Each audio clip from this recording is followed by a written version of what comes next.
Today we're going to be showing you my top 10 winter baits. Number one's the jerk bait.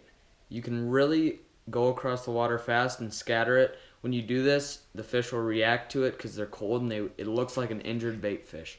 It's really good to work in about 40-degree water, but the fish are going to be very finicky. Number two is the Lipless Crankbait.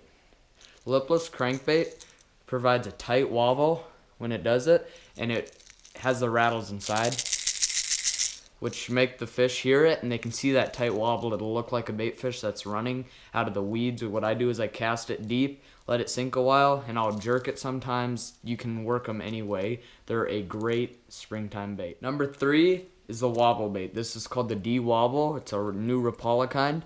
It really makes that wobble, and it's in the crawfish color right now. Very sparkly, you guys can see. Has nice sharp hooks. I'll run this along the rocks. When it hits a rock, it'll curve and it'll bounce, so it'll look like a crawfish going back and forth. Works really well in the springtime or late winter.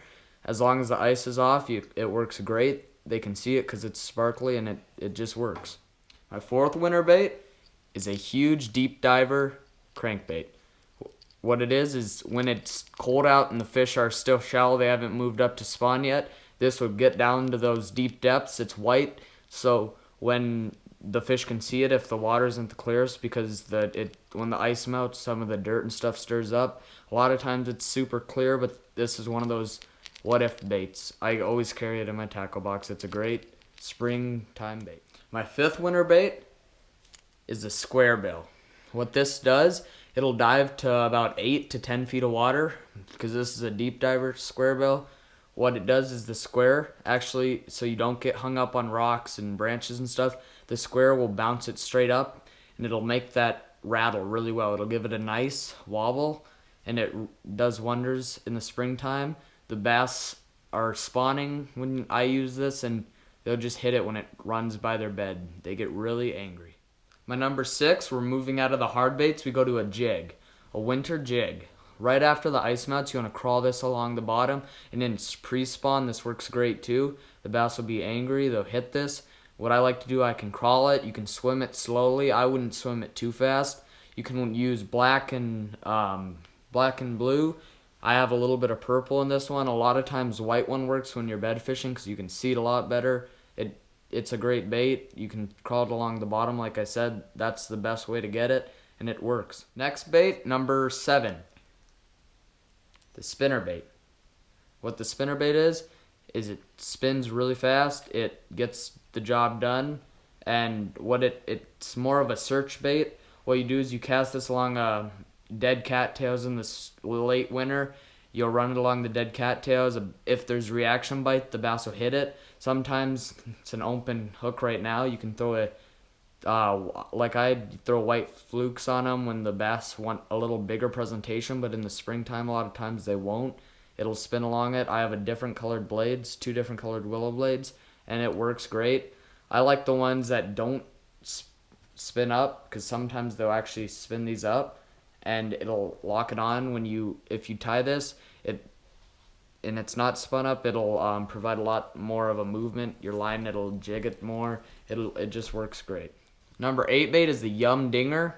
What it is it's a Cinco, very good. You can wacky rig it, so it gives a nice presentation. You can drop shot it. You can Texas rig it. I like to weedless Texas rig, weightless, and just cast it by the dead cattails. It'll shimmer down as it goes, and it'll work really well. They're very flexible. They won't break right away unless you get a 8-pounder, which you very well could while you're bed fishing.